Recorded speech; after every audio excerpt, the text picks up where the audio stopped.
सावरगाव गोडसेवाडी एक छोटंसं गाव जिथं फक्त 40 कुटुंब राहतात. हिरवीगार शेतं, साधी माणसं आणि मातीच्या रस्त्यांवरून वाहणारी स्वप्न. या गावात एक शाळा आहे, जिल्हा परिषद प्राथमिक शाळा गोडसेवाडी. ही शाळा कमी साधनांमध्येही मोठी स्वप्न घडवते. शहरातील चकचकीत सुविधांपासून दूर इथले शिक्षक आणि विद्यार्थी आपल्या मेहनतीने आणि समर्पणाने एक चमत्कार घडवतात. चला ही प्रेरणादायी कहाणी अनुभवूया. गोडसेवाडी हे छोटं गाव आहे, पण इथली माणसं मोठ्या मनाची आहेत. प्रत्येक घरातून एक स्वप्न बाहेर पडतं, शिक्षणाचं स्वप्न. इथल्या मुलांना शहरातील मोठ्या शाळांप्रमाणे सुखसोयी नाहीत, पण त्यांचा उत्साह आणि शिक्षकांचं समर्पण त्यांना पुढे नेतं. जिल्हा परिषद प्राथमिक शाळा गोडसेवाडी ही फक्त इमारत नाही, तर गावच्या भविष्याचा पाया आहे.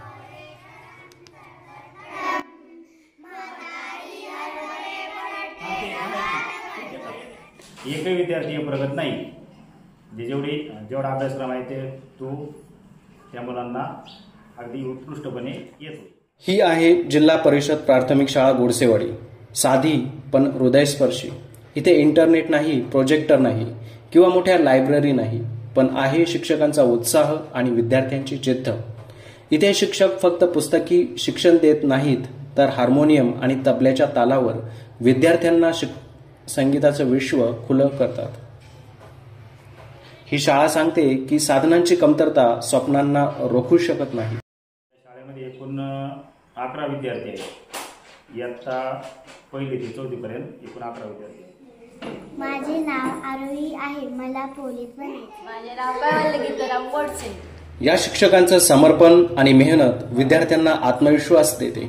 त्यांच्या मार्गदर्शनाखाली विद्यार्थी केवळ शिकत नाहीत, तर आपल्या स्वप्नांना आकार देतात. या मुलांच्या डोळ्यांत स्वप्न आहे, त्यांच्या हृदयात जिद्द आहे. कमी साधनं असूनही त्यांचा उत्साह आणि मेहनत त्यांना पुढे नेत आहे. हार्मोनियमच्या मधुर स्वरात आणि तबल्याच्या ठेक्यात ते आपले भविष्य घडवत आहेत.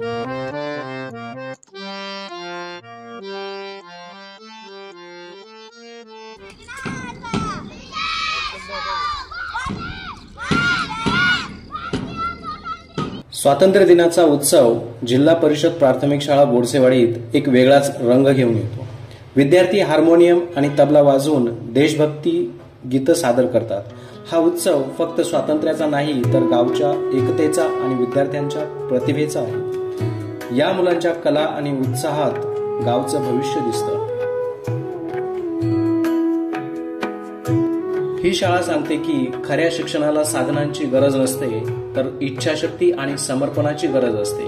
इथले शिक्षक आणि विद्यार्थी आपल्या मेहनतीने आणि उत्साहाने गावचं नाव उंचावत आहेत. ही कहाणी फक्त एका शाळेची नाही, तर प्रत्येक ग्रामीण शाळेची आहे, जी कमी साधनांमध्येही मोठी स्वप्न घडवते. चला या मुलांना आणि शिक्षकांना पाठिंबा देऊया आणि ग्रामीण शिक्षणाला नवं बळ देऊ.